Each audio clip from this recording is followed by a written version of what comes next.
Shalom, shalom, bien-aimés. Soyez la bienvenue dans nos semaines de Pascal, dont le thème est la Pâque et son implication dans le salut de l'humanité. Nous vous saluons, chers amis de Facebook, vous qui nous suivez de tout le territoire du globe. Que le Seigneur vous bénisse, que nous passions ensemble un très bon moment. Nous faisons ce direct non seulement pour vous édifier, mais pour vous enseigner la sainte doctrine concernant la Pâque, mais pour que nous passions ensemble un temps dans la prière face, n'est-ce pas, au fléau que vit notre monde. Nous parlons de la Pâque parce que tout simplement nous sommes dans la semaine pascale et la Pâque nous commémore la victoire de Jésus sur le règne des ténèbres, sur le péché, la victoire de Jésus-Christ sur tout fléau. Et si c'est par rapport à ce souvenir de cette victoire dont les implications sont encore vivantes et manifestes et continuent d'agir dans la vie de tout un chacun, de tous ceux qui croient, nous voulons vraiment porter nos prières vers le Seigneur afin qu'il nous délivre. Nous allons commencer par dire merci à Dieu. Et nous voulons nous excuser d'abord pour ce retard pris. Nous devons commencer à 17 h, mais pour des besoins techniques, nous avons vraiment accusé un retard. Mais Dieu faisant les choses nous permet de débuter et de pouvoir, n'est-ce pas, ensemble prier. Nous allons commencer par dire merci au Seigneur. Il nous a fait la grâce d'être en vie, de veiller sur nos familles, de nous protéger, nous et nos maisons. Je dis merci, ce Dieu qui aime l'homme, car la Bible dit que Dieu a tant aimé le monde qu'il a donné son Fils unique, afin que quiconque croit en lui ne périsse pas, mais qu'il ait la vie éternelle. Prions et bénissons Dieu. Seigneur, nous te bénissons, notre Père. Nous te rendons toute la gloire. Célébrons ta majesté. Élevons ton nom, divin roi, créateur des cieux et de la terre, pour l'amour que tu manifestes envers ta créature, de ce que tu fais pleuvoir sur les bons, sur les méchants, de ce que tu soutiens ce monde. Et nous te rendons toute la gloire. Nous te bénissons, toi qui ne cesses de pouvoir nos besoins. Nous voulons nous joindre aux paroles de l'islamistes dans le psaume 150, le dernier verset, qui dit que tout ce qui respire loue l'Éternel. Seigneur, nous respirons. Tu nous renouvelles ton souffle de vie et tes bontés ne sont jamais épuisées à notre égard. C'est pourquoi nous te disons merci de nous avoir donné la vie et d'entrer dans cette semaine pascale. Reçois l'honneur, reçois la majesté, reçois l'élévation et l'action de grâce au siècle des siècles. Car tout existe par ta volonté et tout subsiste par ta volonté. Si nous sommes en vie, c'est parce que tu le veux. Reçois l'honneur et la gloire au nom de Jésus-Christ. Bien-aimés, nous allons prier pour nous repentir de nos péchés, du mal qu'on a fait. Que le Seigneur ait compassion de nous et pardonne nos péchés. Efface nos transgressions. Non seulement les péchés de ce monde, les péchés de l'Église, nos péchés et ceux de nos enfants et de nos familles. Ô Dieu Tout-Puissant, je viens à toi pour me repentir, te demander pardon, Seigneur, pour les péchés de notre monde, pour sa rébellion contre toi, pour notre Dieu, son entêtement dans le mal et dans le fait même de te renier. Seigneur, pardonne à ce monde ses péchés. Pardonne à nos gouvernants leurs péchés. Pardonne à tous ses iniquités. Pardonne à ton Église, qui est la lumière, qui doit prier dans ce monde, de ce qu'elle s'est éteinte par ses péchés. Pardonne à ton Église ses péchés. Sanctifie-la, ô Dieu. Dieu miséricordieux, aie compassion, aie miséricorde et efface les transgressions. Purifie-nous, lave-nous par ton sang et purifie-nous. Pardonne à nos familles, à nos enfants et à nous-mêmes nos péchés, nos iniquités et tout mal que nous commettons, toutes nos rébellions à ton égard. Je t'en supplie que tu aies compassion, que tu effaces nos iniquités, Que tu nous laves par ton sang. Que tu puisses ôter de nos cœurs le péché. Nous t'en supplions. Pardonne à nos enfants les iniquités et aie compassion de nous. Au nom puissant de Jésus-Christ. Nous allons prier, bien-aimés. Ce Dieu nous pardonne. Il est compatissant. La Bible dit que les bontés de l'Éternel ne sont pas épuisées, mais se renouvellent chaque matin. Dieu nous renouvelle encore ses bontés. Nous allons lui supplier de guérir notre monde de cette pandémie.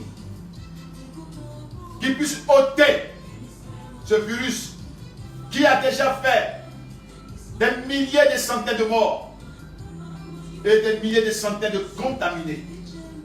Que Dieu ait pitié. Prions le Seigneur.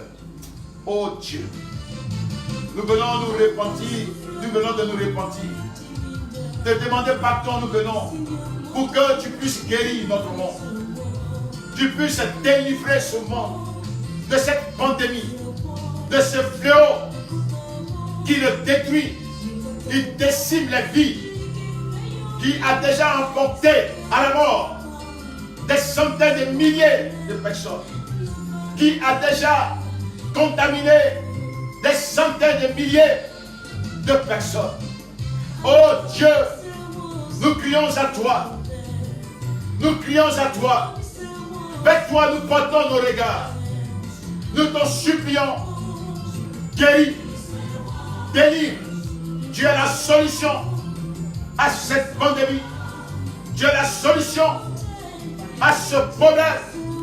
Oh, viens en notre aide. Et tends ta main puissante. Et extirpe ce mal. Détruis ce microbe. Détruis ce virus.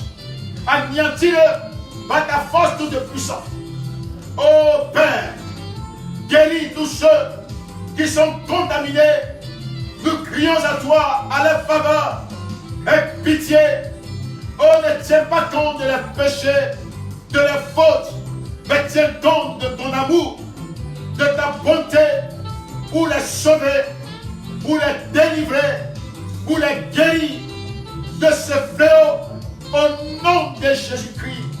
Au nom de Jésus-Christ, ta volonté, c'est qu'ils soient sauvés.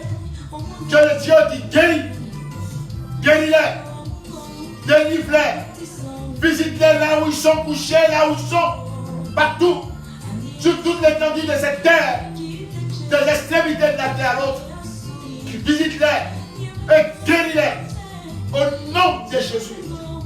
Au nom de Jésus. Nous allons prier pour toutes ces familles pleurées. Que le Seigneur ait pitié pour les consoler, les relever, les guérir, les fortifier. C'est vraiment pas facile de voir ton enfant mourir, de voir ton époux partir, ton épouse partir, voir des êtres chers être emportés. Ce n'est pas facile. Parfois même, ils ne voient même pas le corps. Ils sont enterrés à l'insu. Prions le Seigneur qui les guérisse. Oh Dieu Tout-Puissant, tu es le Dieu de consolation. Oh, console toutes ces familles pleurées. Nous t'en supplions.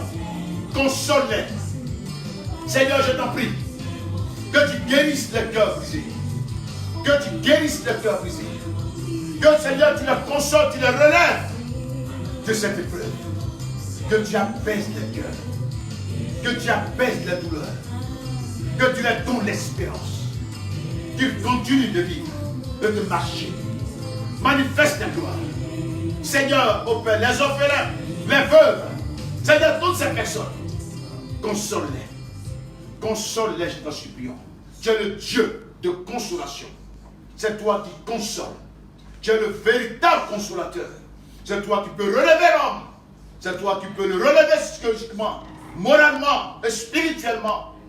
Tu es le Dieu qui est capable de tout. Seigneur, visite toutes ces familles éplorées. Visite toutes ces personnes et console-les. Relève-les dans le nom puissant de Jésus-Christ. Merci Seigneur. Alléluia. Gloire à toi.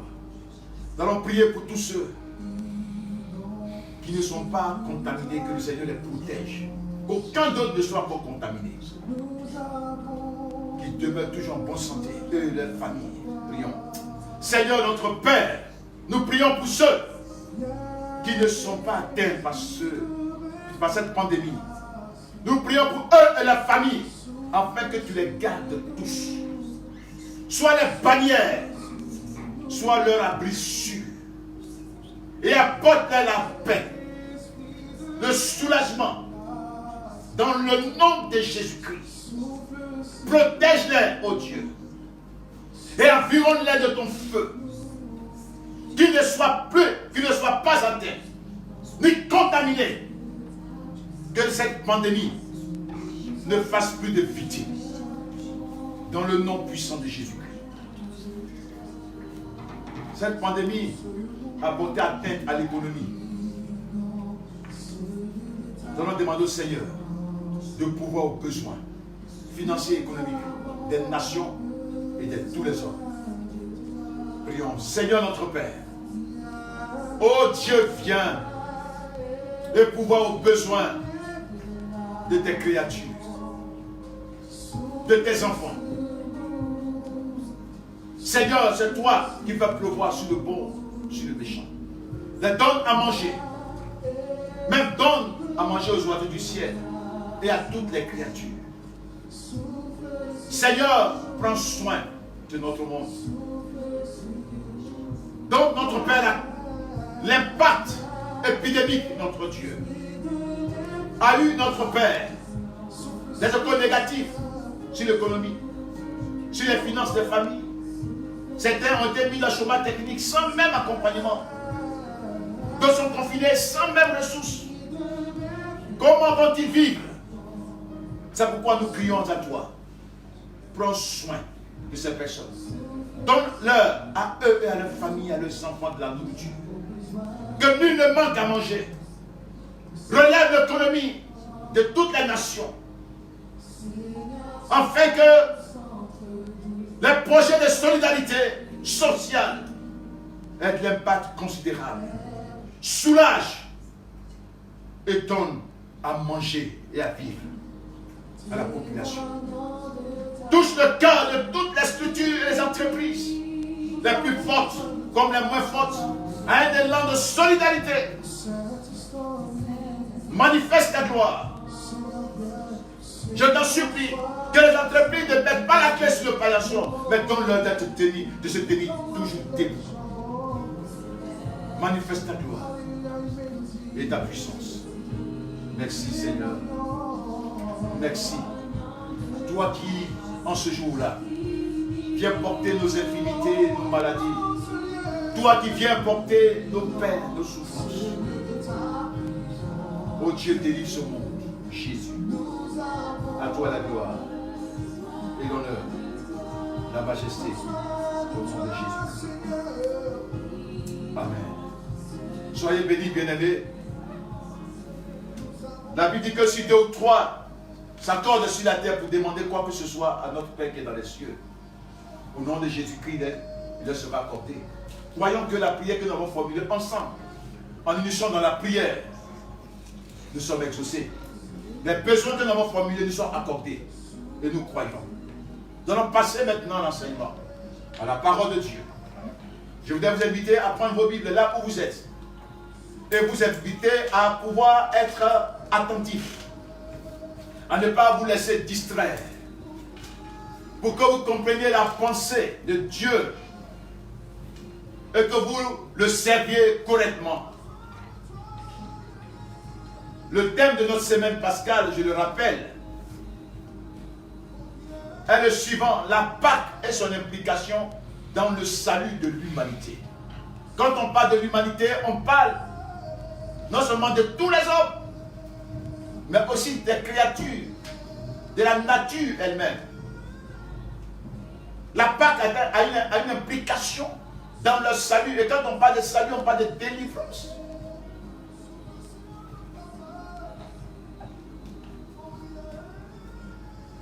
Et pour aujourd'hui, nous aurons pour thème la Pâque.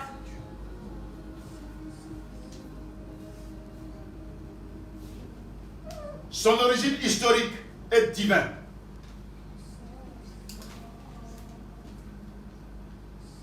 l'origine historique et divine de la Pâque. C'est de cela que nous allons parler aujourd'hui.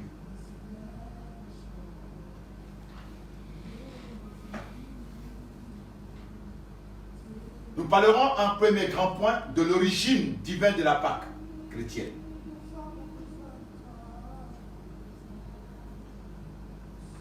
Si la Pâque désigne ou énonce la délivrance grâce au sang de l'agneau, pour les Juifs, la délivrance des péménés de la mort de tout le peuple de l'esclavage en Égypte, selon Exode chapitre 12, les versets 12 à 17. Pour les chrétiens, elle désigne la mort de Christ pour la délivrance du péché et de la condamnation éternelle. Donc si la Pâque est la délivrance grâce au sang de l'agneau, les Écritures nous montrent d'abord que elle tire son origine de l'éternité. Afin que la Pâque ne soit historique, c'est-à-dire que fasse partie de l'histoire des hommes, de l'humanité, mais enfin, l'histoire des hommes, la Pâque était déjà dans la pensée de Dieu. La Pâque tire son origine de l'éternité. Et c'est ce que nous devons comprendre. Voyons un peu la pensée de l'apôtre Pierre sur l'origine de la Pâque. Que dit Pierre sur l'origine de la Pâque? Dans sa première épître, le chapitre 1, les versets 18, verset 19, verset 20 et le verset 21, qu'on va lire. Pierre nous situe l'origine de la Pâque. Voilà ce qui est écrit. Il dit, sachant au verset 18, que ce n'est pas par des choses périssables, par de l'argent ou de l'or, que vous avez été rachetés de la vaine manière de vivre que vous avez hérité de vos pères, mais par le sang précieux de Christ, comme d'un agneau sans tache, sans défaut, sans tache, prédestiné avant la fondation du monde et manifesté à la fin des temps à cause de vous, qui par lui croyait en Dieu, lequel l'a ressuscité des morts et lui a donné la gloire, en sorte que votre foi et votre espérance reposent sur Dieu. Dans cette pensée de Pierre, il ressort clairement que la Pâque, comme nous l'avons signifié, qui est la délivrance par le sang d'un agneau, que la mort de Christ comme agneau a été déjà décidée avant que le monde ne soit fait. Et c'est ce que Pierre dit. Il dit, mais par le sang précieux de Christ, comme d'un agneau sans défaut et sans tache, prédestiné avant la fondation du monde et manifesté à la fin des temps à cause de lui. Donc avant que Dieu ne crée le monde, ne fonde le monde, puisque la Bible dit à l'Éternel, le monde, et c'est qu'elle le renferme. C'est Dieu qui a tout créé. Avant qu'il ne crée la terre, qu'il ne crée les cieux, dans l'éternité, qui lui-même avait déjà désigné Christ comme l'agneau, un agneau sans tache, sans défaut, qui dans l'histoire de l'humanité, dans le temps, s'est manifesté pour sauver les hommes. Afin que tous ceux qui ont cru en lui reposent leur foi et leur espérance en Dieu. Donc pour Pierre, la Pâque remonte depuis l'éternité, avant la fondation du monde. Voyons la pensée de l'apôtre Pierre, pas l'apôtre Pierre, de l'apôtre Paul, concernant la Pâque. Quand nous prenons Galates, le chapitre 4, versets 4 à 5.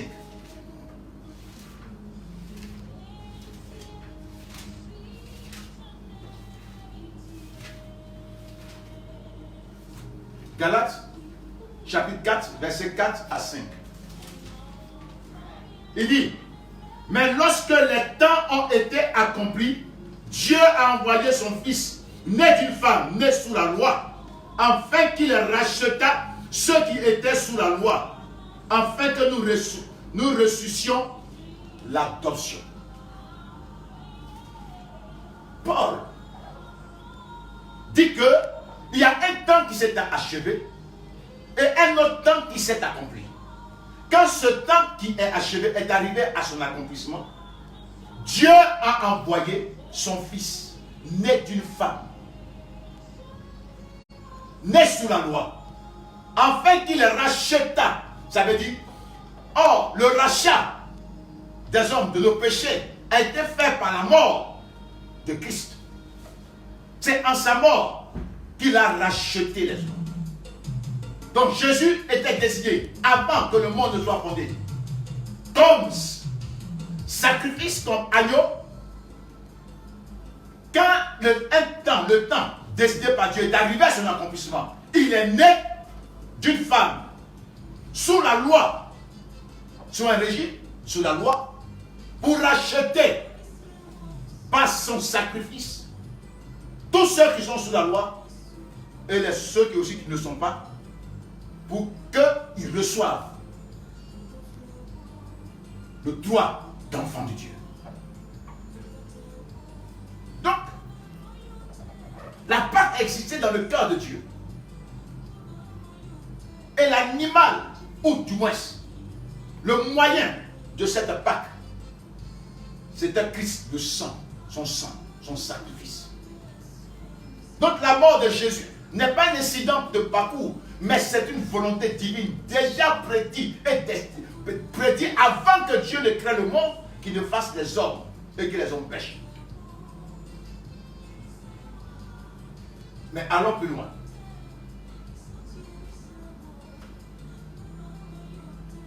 Voyons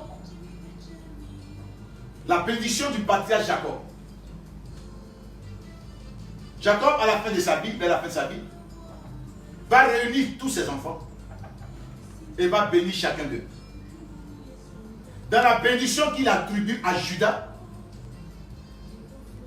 il y a une révélation qui sort concernant l'origine et la source de la Pâque. Lisons cela. Genèse chapitre 49, verset 10. Il dit, le sceptre ne s'éloignera point de Judas, ni le bâton souverain d'entre ses pieds, jusqu'à ce que vienne le Shiloh et que les peuples lui obéissent. Jacob annonce la venue du Shiloh, à qui appartient la souveraineté, la royauté, et à qui tous les peuples, non seulement Israël, obéiront. Il dit, ce Shiloh viendra de Juda, et la royauté ne quittera pas les pieds de Juda. Mais la royauté, la monarchie a commencé avec Saoul, un benjamite. Et par ses péchés, Dieu l'a rejeté, a pris David. David et Saoul ont péché. Mais le fait que David a eu le projet de bâtir une maison à l'Éternel, Dieu décide d'établir une alliance avec lui et dit que David ne manquera pas de descendants sur le trône. Mais Jacob dit ici que la royauté ne quittera pas les pieds de Juda. Mais David est de la tribu de Juda. C'est un Judéen. Saoul est un benjamite. Or, la royauté ne doit pas rester à Benjamin. Mais, chez Judas. Donc vous comprenez que la bénédiction prononcée par Jacob est prophétique et est annonciateur. Donc, de David, tous ses descendants étaient établis sur le trône.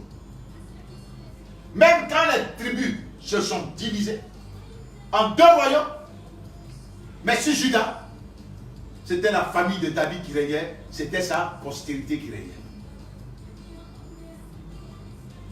Mais quand nous regardons de près, parlons du Shiloh, cela signifie que le Shiloh, là, viendrait de Judas, donc de la tribu de Judas et de la famille de David. Mais le Shiloh, c'est qui? Shiloh signifie dans la version synodale le pacifique, celui qui apporte la paix. Mais la paix avec qui? La paix entre Dieu et l'homme et la paix entre les hommes. Shiloh, dans la version d'Abi et de Jérusalem, signifie son vrai possesseur. Ce qui signifie que la royauté a un propriétaire. Même si David fut roi et que sa descendance a régné sur le trône, mais ce trône-là a un propriétaire. Et le propriétaire du trône, de la souveraineté, de la royauté, c'est le Shiloh. Dans le français courant, Shiloh signifie celui auquel il appartient. La royauté appartient à un propriétaire. Nous savons tous que, selon la parole de Dieu, le règne, la souveraineté appartient à Dieu. La preuve qu'il est que dans Romains le chapitre 14, il dit que celui qui établit les autorités, qu'il n'y a pas d'autorité qui n'ait été établie par Dieu. Le règne vient de Dieu. Celui qui élève, celui qui établit, il est le propriétaire de la royauté. Même s'il y avait des rois en Israël, le propriétaire de la royauté, de la souveraineté, c'est Dieu. C'est Yahvé. Yahvé était le véritable roi d'Israël. Le propriétaire de la royauté, c'est Yahvé. Mais allons-y plus loin.